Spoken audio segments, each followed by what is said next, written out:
we're getting a view of the industry, both current and the future, and it's a very exciting time to be in this industry. It is literally like watching a caterpillar turn into a butterfly. That's Douglas Ober, Director of Judging at the Automotive News PACE Awards, talking about this year's upcoming awards. Good afternoon, everyone. I'm Laura Harris. Welcome to Auto News Now. Coming up, we'll hear more from Douglas on innovations in the automotive supply chain. But first, the return of an annual community event. This event is so cool. This guy flew in all the way from Minnesota to see it. Looking forward to a great show this year. That's Richard Vaughn, MC of this year's Cars and Community. The event was held just off Woodward Avenue, right by Comerica Park.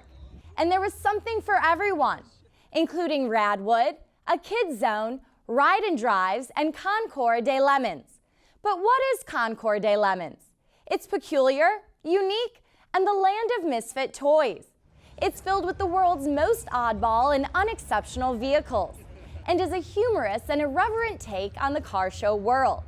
This year was no different, as owners proudly displayed their vehicles and showed off what makes them stand out. Take Bill, for example. Everyone say hello to Cassie. Bill, who is Cassie? Cassie is the Corvair Spirit Rider. My wife set her up. This is her t-shirt that she put on her, and she keeps us company whenever we take the Corvair out. And meet Zach, another enthusiast competing in the Concord Day Lemons. Right here behind me is a 1993 AutoZam, and I'm with Zach. So what makes this a lemon car? Well, I'd say this is a lemon car because it's highly unusual and it's quite rare. Gull-wing doors and the tiny 3-cylinder 660cc engine. And they only made less than 5,000 of them, and they only ever sold them in Japan, so you rarely ever see them in the States.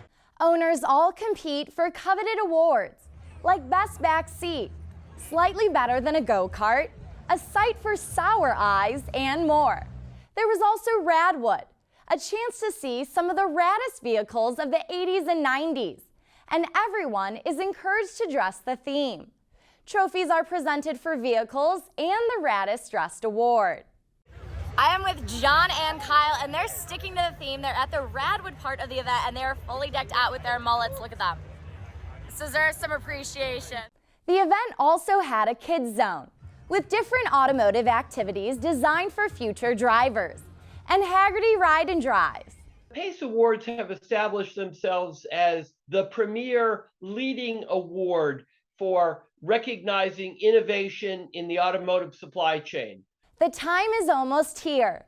The annual Automotive News PACE Awards returns tonight, and we sat down with the Director of Judging, Douglas Ober.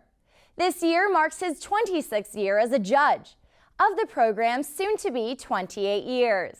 Being a judge is something very special.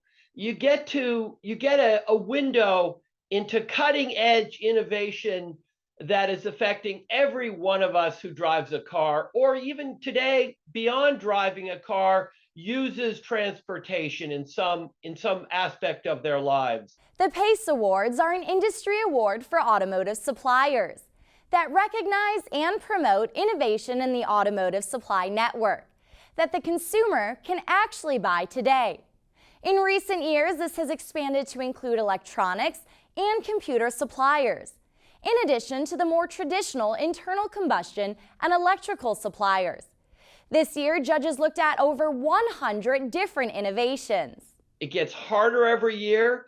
The bar continues to be raised, but it's something we call it a labor of love, if you will. It's exciting to see new developments that are emerging. Every year, there are applicants from across the industry and across the world. This year, there are 30 finalists, and winners will be announced tonight. You can read more on these stories in our newsletter, The Daily.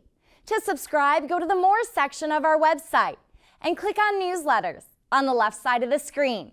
We'll have more updates on the PACE Awards tomorrow.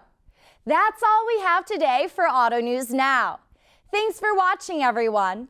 Be sure to follow us on Twitter at AutoNewsTV and online at autonews.com. For updates from our reporters all day, every day. I'm Laura Harris. Have a great night, and I'll see you all next time.